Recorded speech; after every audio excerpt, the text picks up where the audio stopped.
What can God do? Maybe we should turn that around and ask, what can't God do? Can you think of anything? How about that problem you're grappling with because you're so close to it? Does it seem bigger than God? Does it cast a shadow that seems to hide God's presence?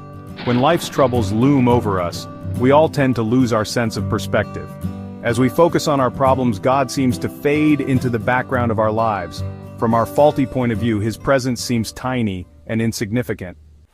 In times like these, we need to remind ourselves of the simple but incredible description the Apostle Paul gives of what God can do. Paul tells us that God is able to do immeasurably more than all we ask or imagine, Ephesians 3:20.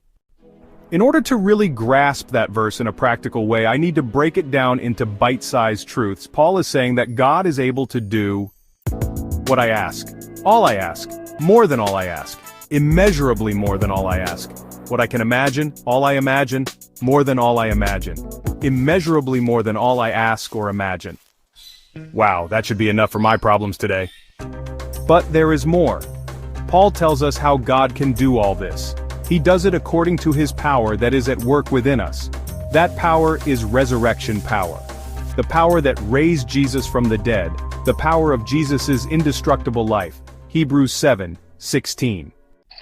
Maybe you're thinking, that sounds great, but I don't know exactly how it applies to a practical approach for the problem I'm facing. Well, think of it this way. If God could raise Jesus from the dead, is that power enough for you at the point of your neediness? I'd say so, wouldn't you? The creator of the universe is ready to use his power in your life.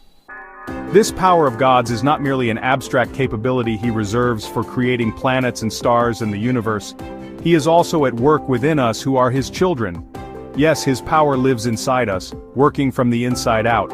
Our part is to cooperate with what he is doing, not to get in his way, to let him achieve in our lives what he wants to, and not to insist on doing things our way.